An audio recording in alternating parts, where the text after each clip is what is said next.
This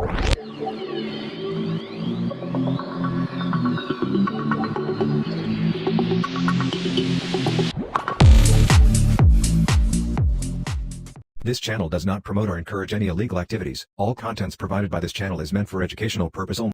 So, hello guys, welcome back to another video of our channel, and this is the 17th episode of our podcast named HACKCAST. And in this particular episode, we'll be talking about a lot of very interesting things about the hacking journey, how to get into the EDRs and all those stuff. So make sure to check it out.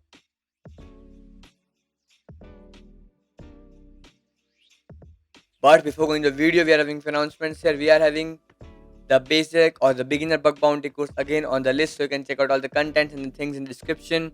And also, we are having few new recorded courses. You can check all of them out here.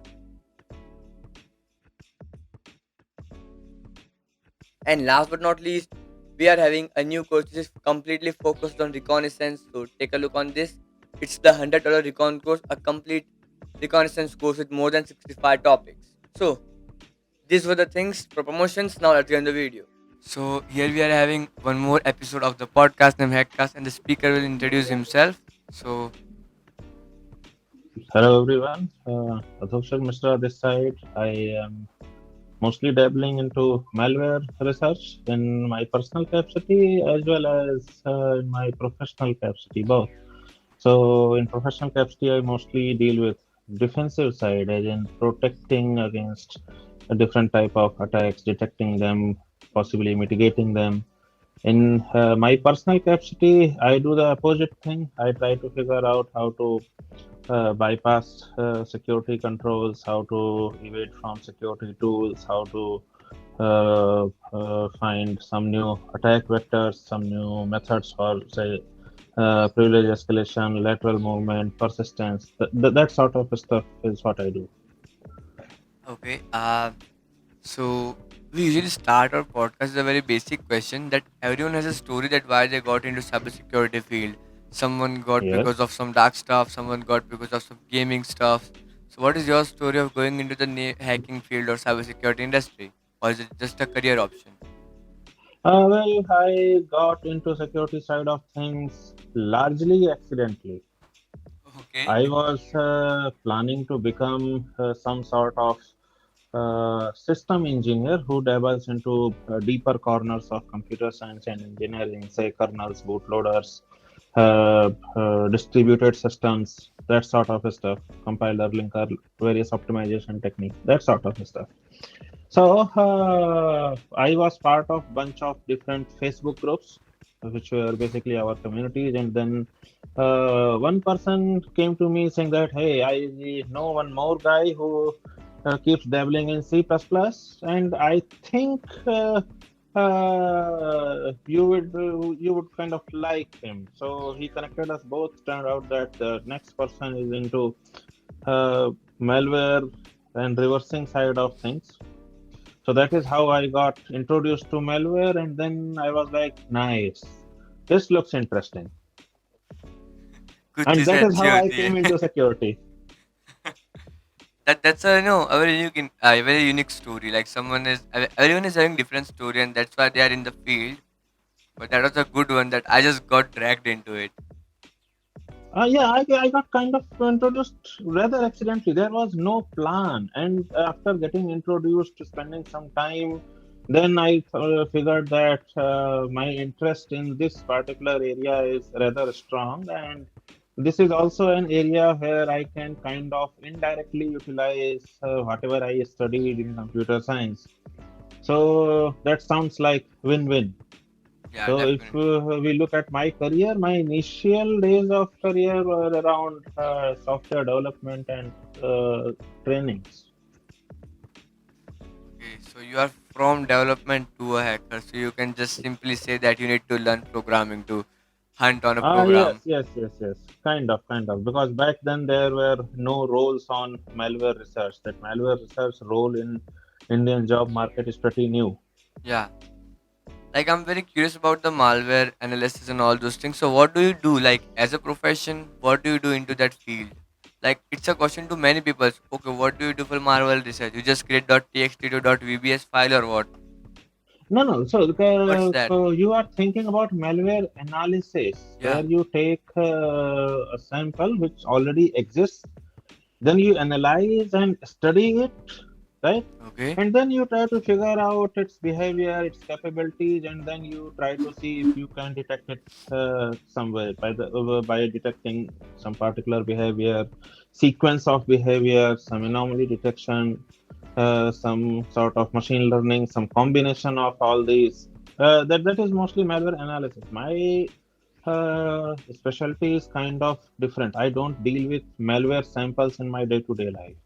Once in a blue moon, yes, but mostly what I do, I mostly focus on new attack vectors which are coming in market, new exploits Yeah.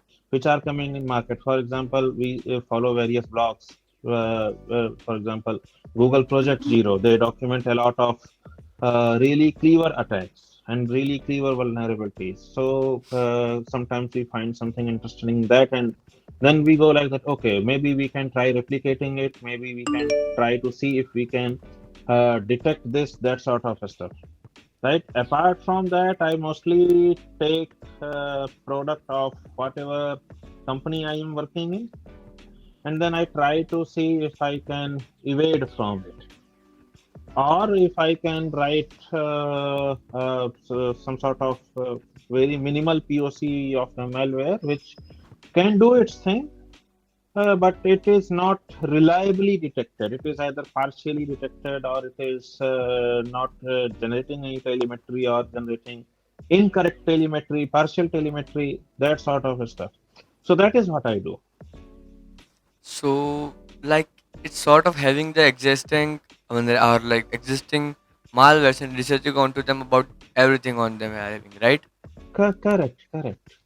Yeah, so that's a kind of different stuff, right? So when it comes to malware analysis or malware related any word, most of people think that yeah, we are gonna create some malwares, and why do they create one? So it's not like that. I hope finally it's clear to everyone.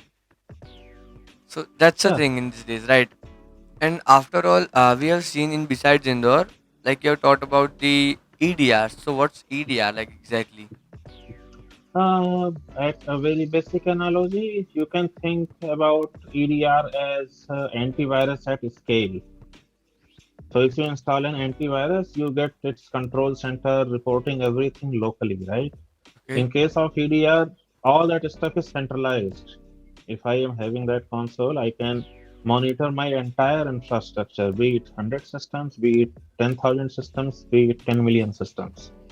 I can monitor everything from one place. I can take action from one place. If I see something funky going on, I can isolate it. I can probably terminate some stuff, put some blocking policies. I can isolate an endpoint. So all that stuff can be done from one central place. So that is what mostly is EDR. Then there are some other technical differences as well. For example, in antivirus, you can't really have correlation between activities happening on two different machines. Antivirus is inherently local. In EDR, there is no such foundation. You can correlate activity happening on one endpoint with activity happening on 10 other endpoints, and that way you can effectively establish entire kill chain almost automatically. So you can definitively say that okay, initial compromise happened here, and then you get entire graph that from here there was a previous escalation, this particular process was exploited, this created this particular thing, it started a port scan, network scan, whatever, then it found another service, then this particular exploit has been launched, and after that exploit, this particular activity has happened on that system. And therefore, activity A on system A and activity B on system B are part of same kill chain. This is something that is rather routine in EDR world, but not in antivirus world. So it's sort of an advanced one and a local version of antivirus. In other words, or Ye- very simple Yes, words. yes. It is basically antivirus on steroids. Okay. Yeah, yeah, we have seen that. Yeah, it's antivirus on steroids, exactly. So, like, can we learn? How can we learn EDR, and what are the benefits as a career related and as a personal profession? What's the benefit of both? Like, it can help in Uh, freelancing and in profession. Yeah, that's a job opportunity. See, you don't learn EDR. Okay, it Okay, like, is merely a tool. Okay. I am just talking about it. Yes, you learn how to do useful things with a tool. Yeah. Okay, so on that front, generally the established course of career is generally via SOC. So you get into SOC, you first learn how to monitor things, Yep. then you learn how to investigate things. There are some alerts, and you want to investigate whether this is actually a security incident or maybe a false positive. Okay, you learn incident response, you learn root cause analysis. Okay, and by that time you get pretty good idea about a lot of attack techniques because you have spent 2 3 years sitting in SOC seeing a lot of activity happening. By that time you get very good intuition. By seeing some activity you have idea that okay, 90% it is just benign activity because some update failed, maybe 10% maybe it is malicious, we will investigate it, and if it is malicious we should see some artifacts, so and so. So you get that idea. From there you either get into threat hunting, where you basically go in opposite direction. You say that okay, even though we do not have any security incident on our alert screen, let us assume that we have some incident. And given that infrastructure design and overall layout, you create hypothesis that okay, we have these two servers exposed to internet. There is this particular web portal. There is this some other service exposed to internet. Maybe there is some exploit. We don't know. Let us assume that these are exploited. And if these are exploited, what sort of activity should happen? And then you try to figure out if there are evidences of any such activity happening in past say 1 week, 1 month, 6 months, 1 year, depending upon how deep you want to go. And if you find something, then you say that okay, even though we did not detect it at that time, we definitely know that this potentially suspicious activity happened, and for going forward you create a rule that if something like this happens again in future, we should get an alert. So this is your basically threat hunting activity. So that is one line. Other branches, threat intelligence. So you basically get into different forums, get into different groups, dark web forums, some other stuff, and you try to figure out what new is happening. Is there someone who is creating a new malware? Is there someone who is selling some new exploit? Is there someone who is creating some complex tool chain to generate different payloads? Is someone working on some new ransomware family? Is someone selling some compromised asset for some company? Maybe your company, your competitor, some other company, whatever, right? So that is another area. So if you go into threat hunting, from there, basically from threat intel to hunting, hunting to intel, you can kind of switch. Third option is you get into this deep malware analysis and malware research side of things. So from there, you get more hands-on malware analysis, where you basically spend some time analyzing malware samples day in, day out, initially manually, then in semi-automated way, then almost completely automated way, and from there you get into malware research. So it's kind of monitoring thing, right? EDR is a tool that is used in monitorings. In Yes, it is used in monitoring, it is used in threat hunting. Okay. So is threat hunting different from bug hunting? Yes, you see, in bug hunting you are looking for something which you can exploit. Yep. Okay, in threat hunting you are looking for evidences that you got exploited. Okay. So it's ho chuka thing, right? Yes, yes, it is ho chuka. You assume that it is ho chuka, and then you try to figure out evidences. Okay, and just making rules for it so it won't happen again if there is something Correct, behavior like that. correct, So we'll correct, make a thing. Yeah, it's a correct, sort of correct, internal antivirus, right? That's working only on the correct, company. correct, correct, correct. So there must be tools who are like sale for companies and all those stuffs, and SOC analysts are using them, right? Correct. So can you tell the viewers what is a SOC or what is a SOC designation at a company? It's a guy who monitors. No, so SOC is generally So, a department, Security Operations mm-hmm, Center. Okay, so they will have bunch of tools, mm-hmm, and then they will have integration between them. Okay, so generally there will be a centralized portal where you are consuming event information from many different sources. Your servers, your end user devices, your network equipments, maybe logs from your router, switches, firewalls, logs from your applications, telemetry data from whatever EDR you happen to use. So all that stuff gets combined together. Then there are bunch of different analytics which are run on top of that data. And after that analytics, you get bunch of alerts. So generally, if you go to market and you say that, okay, folks, we do not have an SOC, but we want to get SOC-like stuff in our enterprise. So there are folks who specialize in setting up SOC. They will sit with you. They will understand your requirement, understand your infrastructure. Then they will recommend that, okay, for your purpose, you can pick something from these two, three UDRs. For network monitoring, you can pick something from these couple of tools. For firewalls, you can have something from these three, so on and so forth. And then they will get everything integrated in a nice way. And then they will basically train your people to use that centralized portal. That if there is an alert, it gets here, you investigate it like that, you collect more data by clicking here, by running there, that sort of stuff. And if you want to look historical data, do threat hunting, that sort of stuff, they will basically train you depending upon which set of tools you pick. yeah. Like, I have few SOC friends. They'll be like, if any notification alert comes up or pops up, we have to go tonight at any point in the office in some time. Correct, correct. It is 24 by 7 duty. So they are So, the police guys of the company, right? yes, yes. Ah. So one more thing, like, what would be a learning path for a SOC? Like, if I am as a beginner, I just did my college or I'm into my college, how would I go for the SOC? Like, that's my job. That's the job I want. I am not sure if there are any courses for getting into SOC because I Mm-hmm. did not search about that, but I suppose there will be, or at bare minimum, you can find things like that on YouTube.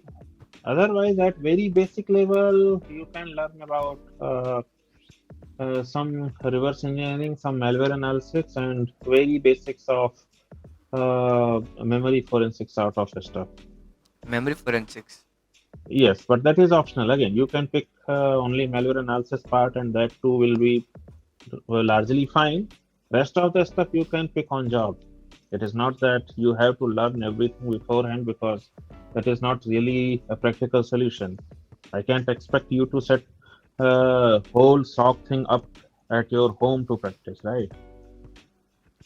That's the thing. And like, there is a issue in the today's industry. Like, I'm just 19-year-old, 18 years old, so I don't know that much. But I have met like a lot of people who are working in a corporate industries, right? They were working as like, a red teamer, but they don't know how to use Linux properly. And I really mean Yes, properly. That is very basic, which they are just confused in short commands. So when I usually yes. try to just show something on the YouTube, I will say add Linux skills too, because that's the important thing in the end. Or you're just So see, googling, okay, I know malware, now I need to find how to remove, what's the command to remove this. the thing is that you don't need to know a Yeah, lot of stuff to get by in industry, right? yeah, If you talk about red team, 99% of the red team project will be around Windows, yeah, I know that. right? You don't really have any pressing need to learn Linux. Yep. So the folks who learned Linux, they learned largely out of their own interest, Yes. not because their job demanded them to know Linux. They others barely know that they can use something like Kali Linux if need be. Yep. Other than that, they do not have any pressing need to know, and most of them don't really have any time to learn anything else. That is Yeah. also there. And there's one more thing. Like, I have seen a lot of people into the corporates or like into the companies. They have like they are focusing on CentOS. So I don't know really why they are focusing on CentOS that much. But can you tell about it anything? Because see, the thing is that if you look into industry does not want things which changes too quickly. Okay, if I ask you that okay, you should use Linux at your own end, most probably you will install Ubuntu. Maybe you will install Fedora.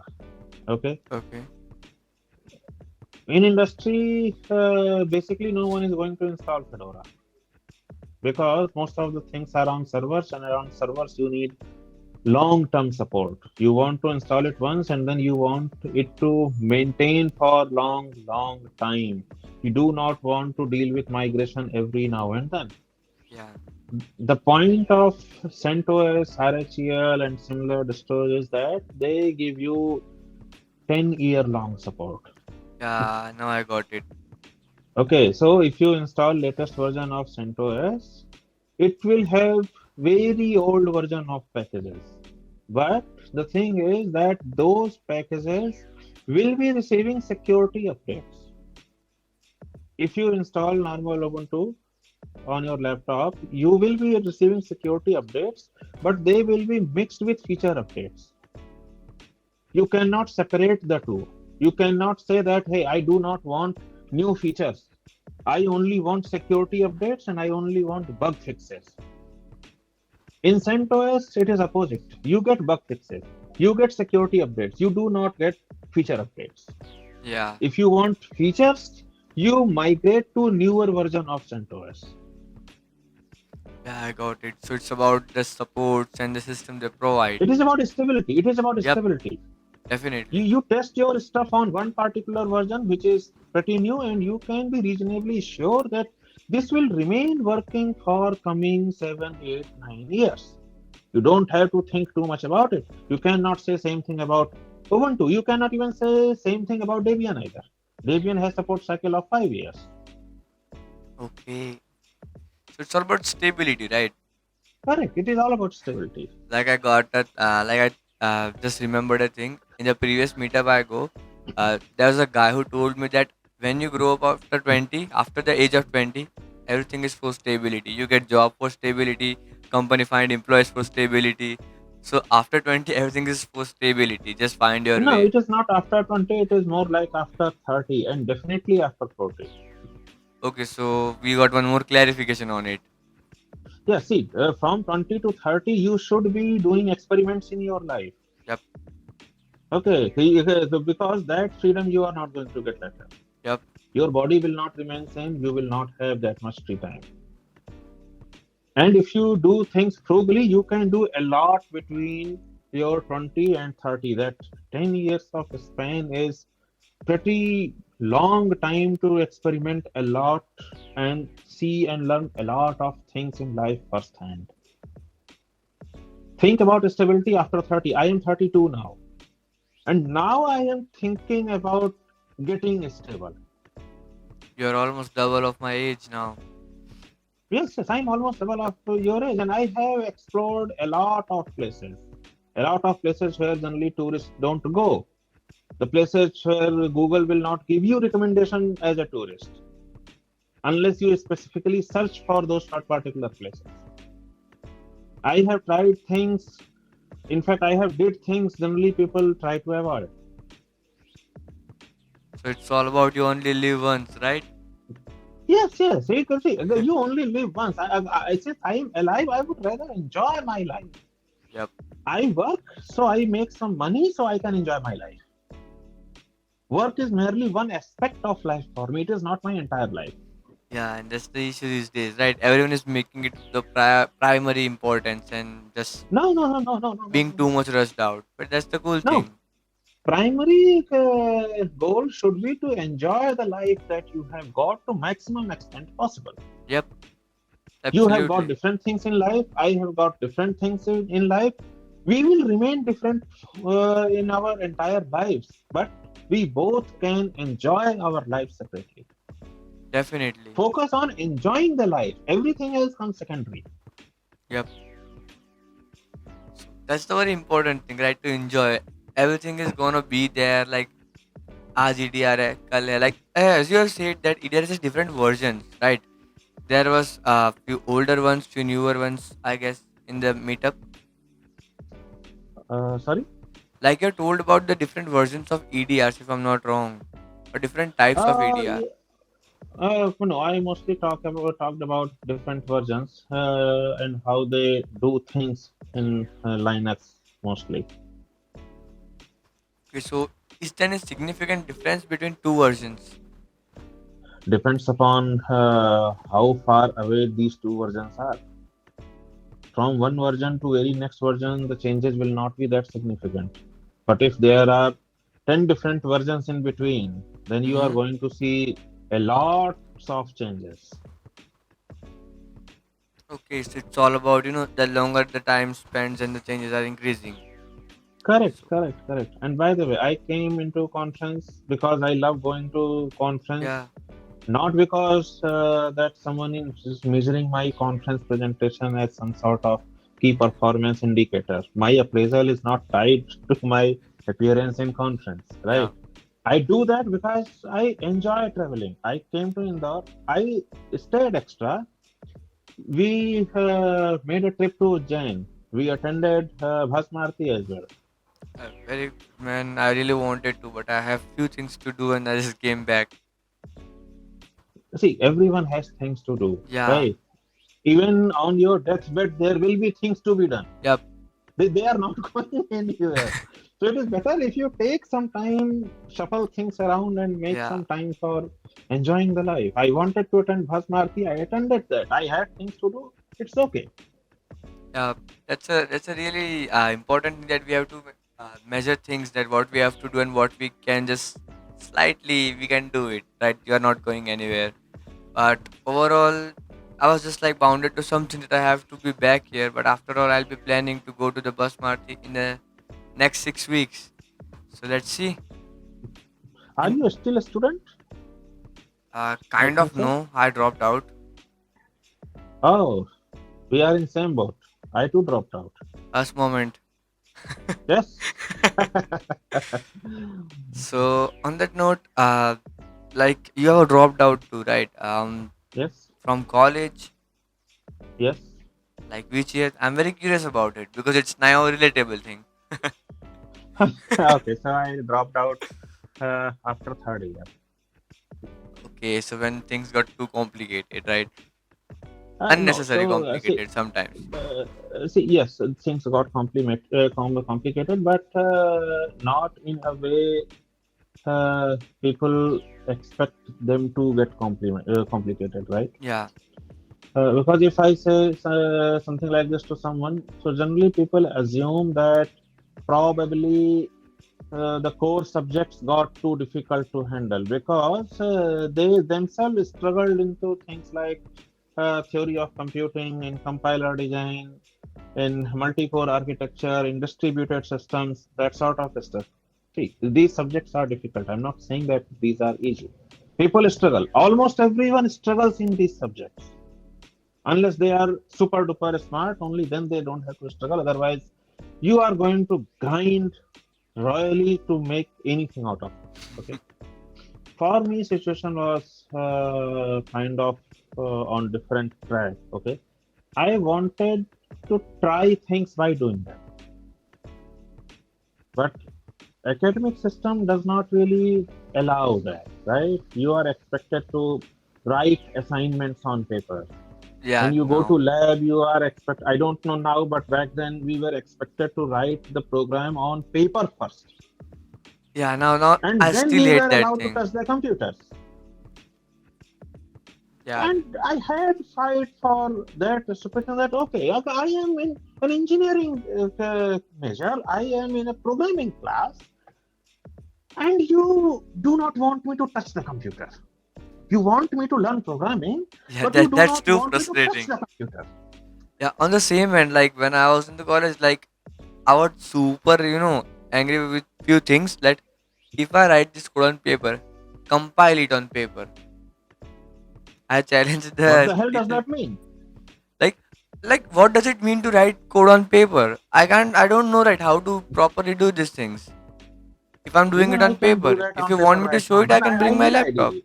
Yeah, it's So, completely senseless. And what is this thing so that write 128 pages that you can do this particular stuff? Come on, man, this is the Hello World project. then there are subjects like operating system where you learn bunch of things like uh, this critical section. You learn about mutex, you learn about semaphores, and then I had question that okay, we are talking about critical section way too much. How does it look like? What exactly is a critical section? Show me. I want to see how does a critical section look like. How Yeah. do I recognize a critical section when I see it? You are talking about keeping this critical section safe so that no two threads can fiddle with it at same time, but I can do that only when I recognize a critical section to begin with. And So then everyone is like, hey, no. You are asking out of syllabus questions. yeah, Keep quiet. Keep quiet. that's too much relatable content out there. But definitely, So it kept happening for 6 semesters. I kept having fights. Eventually, I was like, it goes to hell. I don't care. I would rather exit and maintain my own mental sanity. yeah, grind on my own, and I'll just figure it out what I want to be. But at least I don't want to write Yes, yes. assignments. Correct. When we go Stupid into assignments. the I see. I do not have problems with good assignments. yep, absolutely. I have problems with stupid assignments where I have to blatantly copy and paste some paragraphs of text from book in some file made of loosely tied papers. And come on, if I'm looking at, kindly take a look. What is this assignment? Put. Yes, because they know that everyone copied from same book because the same book was in syllabus. If everyone is copied it, just tell us. We will collaboratively write a single one.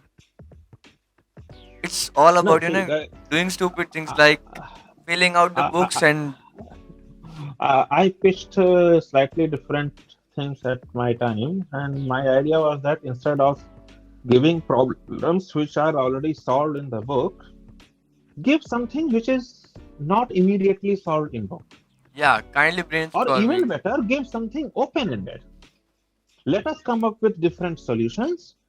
Then whole class sits together with faculty, and there must be some sort of moderated debate where every one of us is going to defend that particular solution while everyone else is challenging it. Yeah, that's the thing, That hey, right? you did not think about that particular condition. At that stage, your solution falls apart. That is how I learn.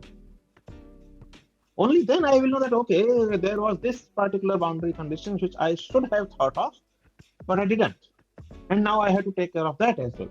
But apparently, that was too much work for everyone, so it went nowhere. And in the end, like they don't give something that is making us brainstorm on some point. Nope, Like we don't have to think.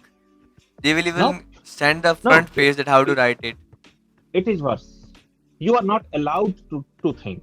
Yeah. No, that's a very deep thing. It is Definitely. not that you are they are not asking you to think. They are not allowing you to think. You are not allowed. And If you that start thinking, you start failing the subjects. yeah, You get definitely. suspended from college. Definitely. Now that's either you have to do it on their own conditions or you are not going to make it through the Correct, college. correct. So it's a monopoly game for the professors out there. It is not a monopoly game. It is you more know, like power tripping. Do yeah, as I say, or I will make your life hell. sort of That like sort of that. thing. But yeah, it's just going on that yeah, you have to do it or you will not make it. Correct, correct. And on that note, I was not, I was not feeling good that I will figure out my own way. I don't want to do at least this. Right? Yes, and life is going to be way more difficult for you because as soon as you try to get into industry, everyone will demand a degree. Yeah, degree, right. I'm just And trying the to be funny in thing, open school. and the funny thing is that at many places they will even accept a BSc from a Except, college where computer science was not a thing, damn. all because they want a check mark. They want to put a tick mark that okay, Yeah, there is a The thing, right? degree is there. Yeah, there's a I don't thing. care if it is a MCA. I don't care if it is BSc, BTech, I or don't want whatever. a The guy with degree is there. OSCP, CRTP. We want the BTech. Yes, we want the BTech. It's totally, like that. And overall, I'm trying to go for the open school so I can get the degree out there because IGNOU? yeah, I think we can do that, right? Ah, Recently yes, you inquired. can do that. Yes, yes, okay, you can do that. And if you want to go correspondence course, stick to IGNOU. Reason being, it is basically government university. So no matter what happens, their degree will not come under scrutiny like from other colleges where sometimes claims surface that those degrees were awarded by fraud or something like that, Mm-hmm. or maybe university itself is fake. So that situation does not happen with IGNOU. Mm-hmm. And one more thing about the the whole education industry, that do certification matters? Yes or no? Depends. Definitely. And what do you think? Do I have to do certifications before learning, or do I have to just learn my own, learn on my own, go with the certifications? What should I You do? have to learn and you have to get certification as well, because at first step you are going to deal with HR.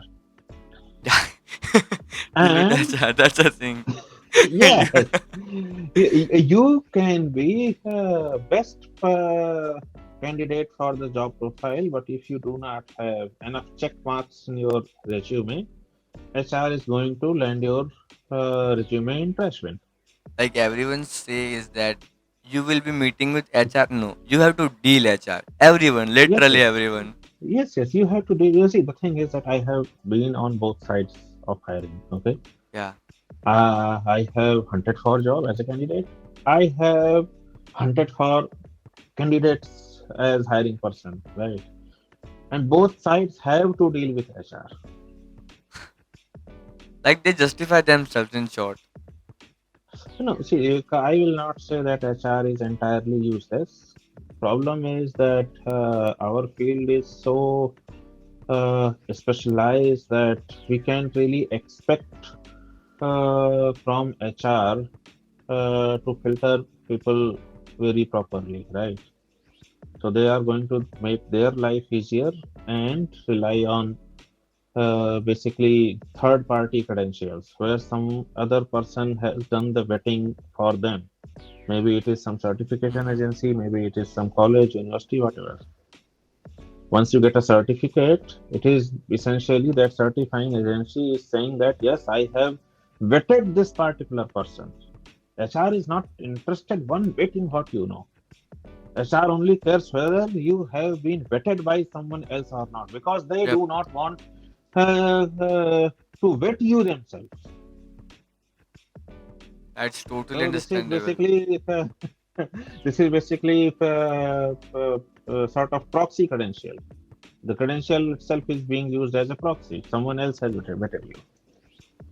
Degree does not tell whether this person knows this thing or not. Degree basically says that this person can take orders, and this person can grind for 3 years, 4 years Without under any someone's question. orders without any questions. Yeah. Like they're just watching, like, okay, these are 4 years of grinding, so at least we can pull this for 4 more years. It's like Yes, that. yes, yes, yes, yes, yes, And I have seen that a lot of companies don't ask for degree, they just want a qualification or skill based. Is also applicable in some cases, right? yes, yes. That is how I got entry for myself. Us moment. Yes. Same on that side. Because like for the long time I was doing bug hunting, properly bug hunting, going with YouTube and all the stuff. And eventually I thought, come on, now I'm very bored of web application firewalls. I'm going into corporate. I Hmm. tried, and that's a whole different world. Like for the Yes, yes, first 2 months, I was very, कि क्या हो रहा है? yes. And the main That question I was having is not what are you doing? Why are you doing it? yes, yes, yes. See, I have spent around 3 years in freelancing. So in what freelancing? Like, I specifically? mostly developed software for other people in .NET. I ran trainings initially on development side, later in malware related things. One quick question to .NET. I have like few friends in the same room stand like who are doing .NET who know how to do .NET. They Okay. say like they have done a job on it and Mm-hmm. they are looking for a job now. So they will be like, I want any job, just not .NET. Why? Like I am really curious about it. They never told me. See, the thing is that I have. Is it complex? Uh, okay, I'm coming to that. Okay. It has been around uh, somewhere 6 to 7 years since I left Windows. Okay, Mm-hmm. and I left Windows in a moment of rage. Damn. I don't know what is happening with .NET. Okay, but I left because dealing with C++ on Windows was basically a torture because of different bugs. Some bugs in MSVC, some bugs in their runtime, sometimes standard features not playing nice with the stinking pile of garbage that Win32 API is.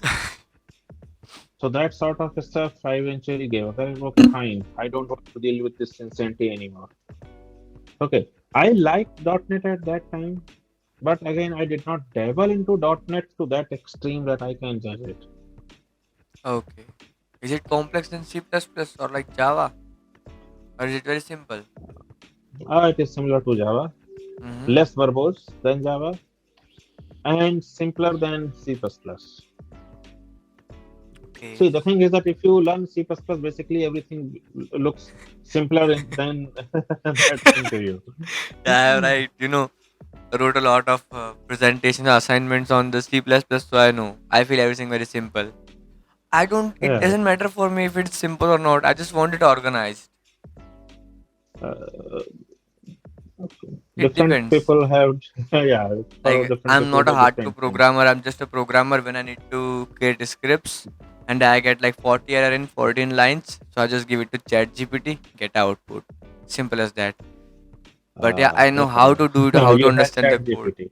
Yeah. You have Chat GPT. When I was learning, there was no Yeah, Chat like GPT. like 5 years ago, you guys are the skilled guys. You know how to do it by your own, by just Stack Overflow. Now these Yes, yes. guys, it's completely on other Google, things. Stack Overflow, and MSD and documentation because I was dabbling in Windows at that time. And there were some many good books on C++, but somehow none of them were easily available in India. Yeah, like India is growing now these days. Everything is available, Yes, but not only I will be Flipper. surprised if those books are available in India right now. And by available, I don't mean that you put an order on Amazon and it is shipping it from somewhere else. Because that option was at that time as well, just very costly. I think some books costed around 5K or 6K in INR. Damn, you can get a ebook. So I'm Ebook not is sure if worth. those books are locally available right now, as in you can walk into some Hmm. bookstore which stores books related to this computer science, engineering, that sort of stuff. And maybe you can expect to see some of them, maybe not. I have no idea. And I'm I will bored be of very local surprised stores, if you get really. any of that in your college library. What? Unless and until I will be very surprised if you get any of those titles in your college library, unless and until you are from IIT. Maybe in IIT you will get many of those titles, but other than that, I will be very surprised if that is the case. In college, you will get the mathematics 1, 2, 3, 4, 5, 6, 7, 8, 9. 9 books in a row. Wait, how many mathematics courses are there? I don't remember still. But yeah, in math, like when I was just going into college libraries, they were having a lot of mathematic books with just the serial numbers on them. Ah, yeah, maybe they also include books related Like to the your librarian this used to call it the Aryabhatta course. It's nice. Aryabhatta course. Yeah, that guy used to know that. Maybe they lumped books from electrical, electronics, mechanical, civil, everything together. And as you have said That is a that possibility. in the Indian bookstore, we don't usually find the books that are actually educational at some Yes, point, right? you find the books which teach you how to solve problems which are Yeah, asked in exams. there's no specific topic related books out there. It's just about problem Correct, correct. solving. And the It most is books all are there about from problem. Instagram reel section. So if anyone is a real creator here, you are having good opportunity. Open a bookstore. Like I have seen, I'm just watching a reel. This book is great, and that book is in front of me. I'm just making the reel about it. Really, it's all about we are forgetting what the culture we used to have, and just going into some Uh, sort of Western books too much. no, At see, least in my city, I observed that. I have spent largest part of my Yep. life going through books written by these foreigner folks, right? Yeah. For example, if you take about school level physics, studied from CBSE boards. So apart from NCERT, we had a thick book like this thick, I know. I'm from written also by CBSC. no. It was written by Holiday and Resnick. Which one? Holiday Resnick. Mm-hmm. It is pretty famous book in physics actually, but it is more on mathematical side of physics. I enjoyed physics when I got into books written by Yakov Isrodovich Perelman. He was a Soviet scientist dabbling into mathematics and physics, and he wrote a lot of books. Okay, he wrote some stuff on physics as well. There are two volumes, both are like this one, very small. But they are pretty fun read. He explains a lot of things in physics without dabbling into mathematics too much. Oh, that's a cool thing. He talks about in a way that you eventually develop some intuition about physics. So yeah, like you just make a visionary about it, and yeah, you understand it. Yes, So that's a teaching skill, right? That's a definitely a very good one, good way to explain anything than but just going into numbers. I have not seen that style in any book written by any of the Indian authors. ID Sharma. Yeah, it is about problem solving. It's about just R.S. already Agrawal, it is existing about problem problems and their solving. solutions. Yes, R.S. Agrawal, it is about problem solving. Yep. Right. And it goes on all the way in the engineering. If you pick books about data structures, the books which we generally see in Indian colleges are mostly about solving problem either using data structure or around data structure, and most of the problems will be similar to what you are asked in your university examination. None of those books will give you absolutely any intuition about absolutely any data structure. They will not get into nitty gritty details of those particular data structures. It's just books. There are It's such their books, but names. those are again written by non-Indian folks. Definitely, and the books we are having, like you have done CBSC, right? I just said Yes, NCRT yes, course. yes, So in that course, there was a mathematics, like there's much books. yes. I forgot the name on the 10th. I still remember that book. Damn to that book. That book is beyond the time, really. Like yeah, For it's maths, having I good didn't. questions, all those things, but after all, there is no logic in the book. See, I started appreciating mathematics long after I left university. Like I don't hate either, but some books just make me do it. There is a reason. I will give you another Yeah. analogy. Suppose I want to teach you painting, okay? Mm-hmm. Now there are two ways. One way that I introduce you to some very basic concepts. This is a straight line, this is a circle, that sort of stuff. Then I introduce you to some very basic equipments. This is a ruler, this is a compass, this is a pencil, eraser, that sort of stuff. And then I start teaching you by making you do things. Yep. You draw some lines, you draw some curves, then you move on to slightly more difficult combination of lines and curves, that sort of stuff. And then you get into painting things, colors, matching colors, picking the brush. and trying to paint something by brush alone. Okay, Okay. that is one way. Yep. Another way that is that I give you theory, a lot of theory. I And teach you about types of pencils. I teach you about their grading. I teach you about different types of brushes. I teach you about different shapes and categories and the type of hair those are using. I teach you a lot of complicated color theory, types of colors, which color sticks to which particular surface, that sort of stuff. But I don't let you pick a pencil, a ruler, and draw a single straight line. yep. Mathematics should be taught the first way, but it is being taught the second way. Yeah. That's a very You important are thing. given bunch of loosely coupled theorems, then their derivations, then bunch of arbitrary looking word problems to solve using those theorems and techniques. Yep. You have no idea why those theorems are worth bothering about. You have no idea why those particular methods came into existence, which sort of real life problems are being solved with it. You have absolutely no clue.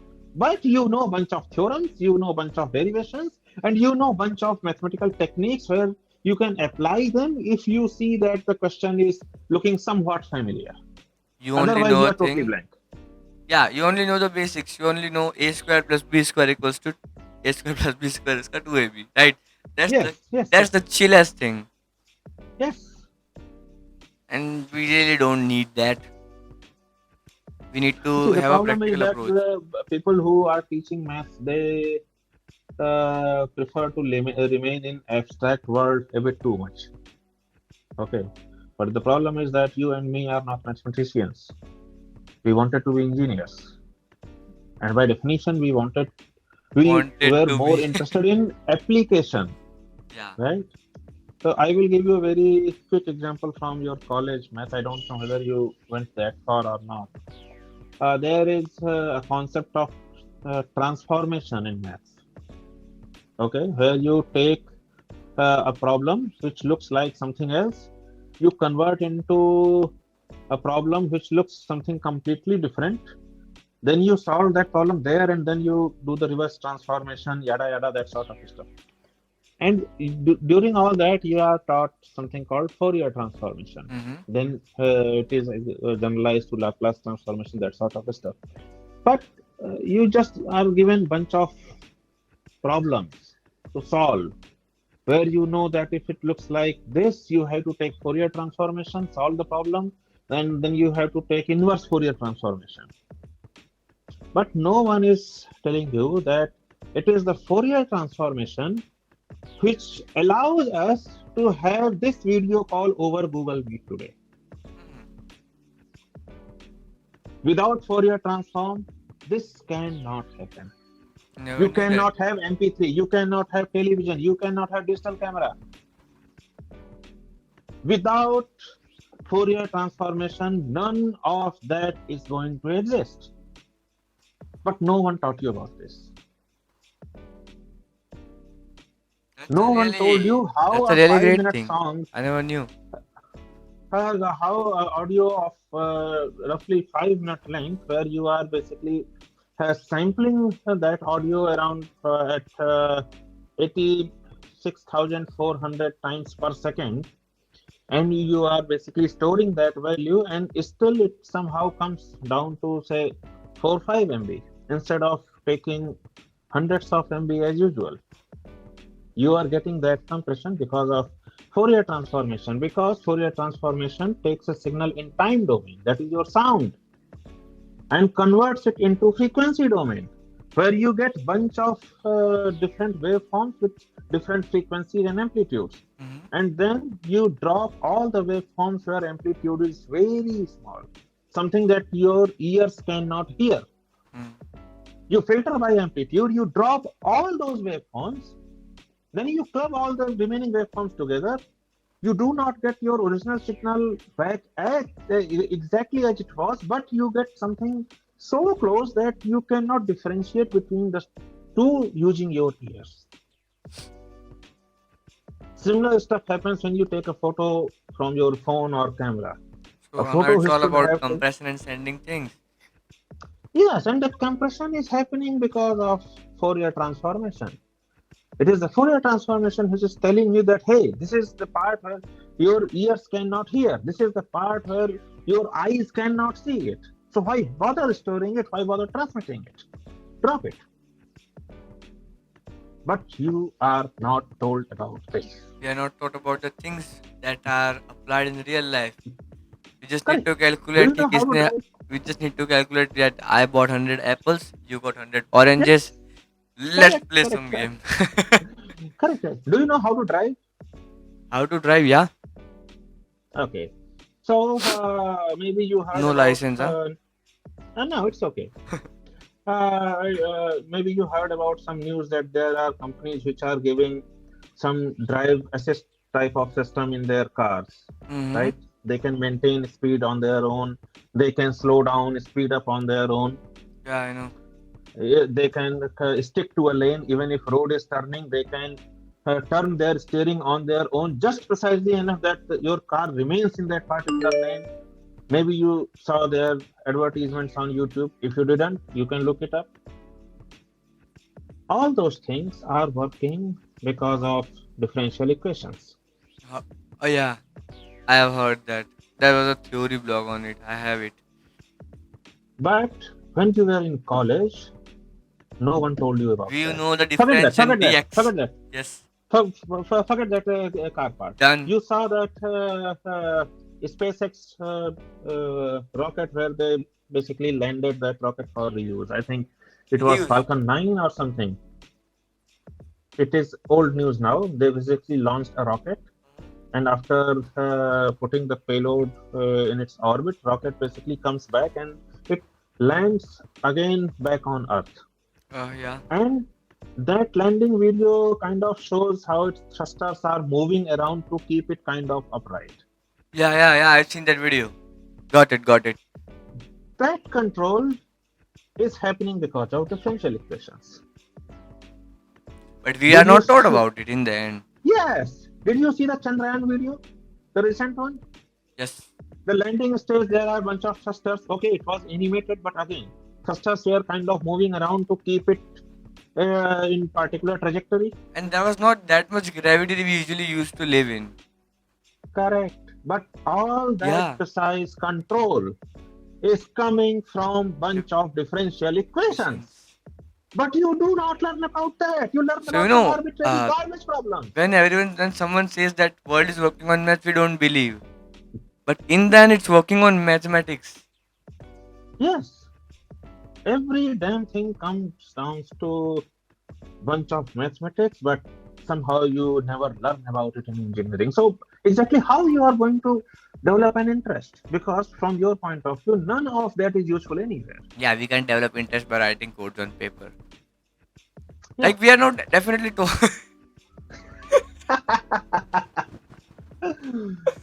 We need to focus on practical things, not on theoreticals like okay, X, Y, Z things are done and these are the important questions paper. No, come on man. Tell us something that we really wanted to read about it. We also know that. When it comes to practicals, we are too afraid of to make mistakes. Yeah, Uh, definitely. at my time, we had a subject digital electronics and Boolean algebra, where we used to make some simple circuits on breadboard, half adder, full adder, that sort of stuff. And on day one, the lab instructor goes that if you pop out an IC, you have to pay penalty of 500 rupees per head for that particular group which happens to pop up that particular IC, which was very easy. You basically put power in wrong pin and it goes there. And then a group of 5, everyone has to shell out 500 rupees. And the result is that everyone was very afraid. Oh man, I don't know. Is it really that is it VCC pin or ground pin? yeah, They will check 10 times. And if by some mistake, because see, mistakes happen. Okay. Yeah. Sometimes people won't pay attention. Sometimes they will read the pin out wrong. Sometimes they will not If they are notice the learning, this is wrong obvious we'll orientation of make IC, mistakes. and it will just pop. It will smoke out, and then oh my God, shit! अब घर से पैसे मांगने पड़ेंगे. Like And if you I, are going to keep people this much afraid, how are they going to learn? that's the thing. I used to do like when I was in ninth standard. I was very afraid to try anything. Like I was not good in sports, so I was tired of doing nothing. So I just tried to get into the robotics, that Raspberry Pi and all those stuff. I just got into like smoked a lot of Arduinos. I Yeah, hope you understand. see, But that is after going to all, happen. like it's been a year after like 10th exams.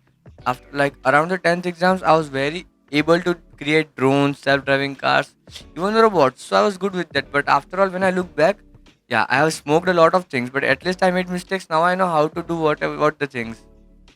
Correct, correct, correct. I learned most of the stuff around computers by trying to repair after it refused to boot Like in there is Windows a XP days. In Windows XP days,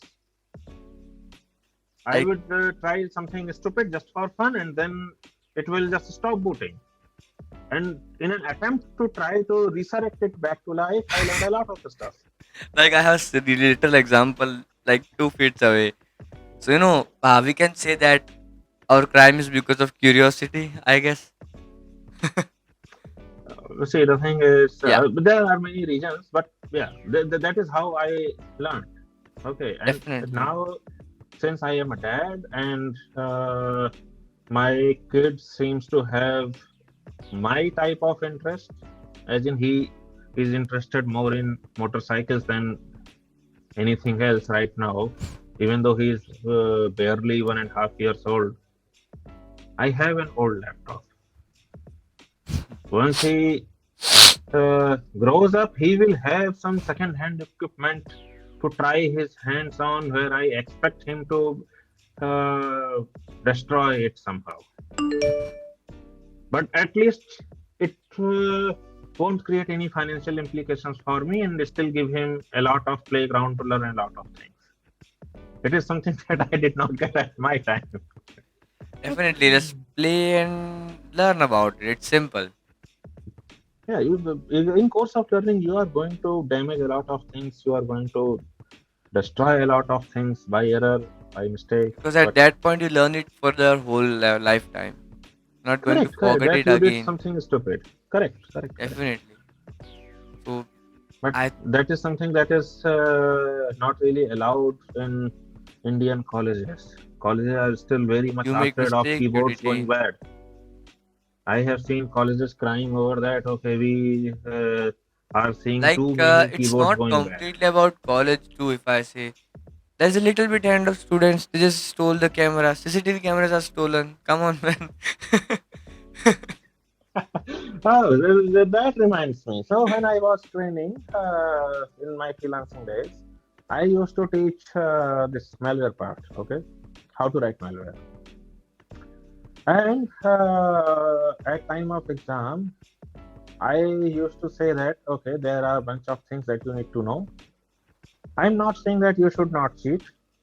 You are more than welcome to cheat, but there is catch. Hmm. If you cheat and I catch, you fail. You cheat, I don't catch, you get marks as per whatever answers you submit. Okay. You cheat, I can't catch. You come to me that you cheated and you disclose your exact method of cheating, you get extra marks. Now, And some iterations, we saw a lot of creativity. There were many people who spent a significant amount of time establishing their cheating mechanism. yeah. I would like to share one more thing. Where, back last year, I was having a lecture or two-day workshop in a college. So on the first day, I really I didn't go to the exact teachers and all those guys. I simply go to students, just sat there and just asked, "What do you guys are experiencing?" Like, how many of you played PUBG? Mhm. Everyone is like, damn, I played PUBG. I said, what's your rank? Everyone told their rank, XYZ, whatever the ranks are. And after all, I thought that no, they are not willing to study cyber security for even a single second. Yes. It's on their face. They're on the second year or like fourth semester. So I just asked, okay, so like for that, as a speaker or trainer, I was going on with company, so I have to figure out how to do it. So I started Mhm. from Instagram hacking. I didn't taught you, like I'm even not able to do it, right? Definitely, or I'll have my own promotion, but still, after all, I just showed, can you hack my BF's account? कितनों को आया है message? Everyone is like, मेरे को भी आया है, मैंने भी किया है कभी ना कभी message. Look, this is what you not have to do. And after all, after 2 days, that was a great response. So it's all about doing a practically or understanding this other side. Yeah.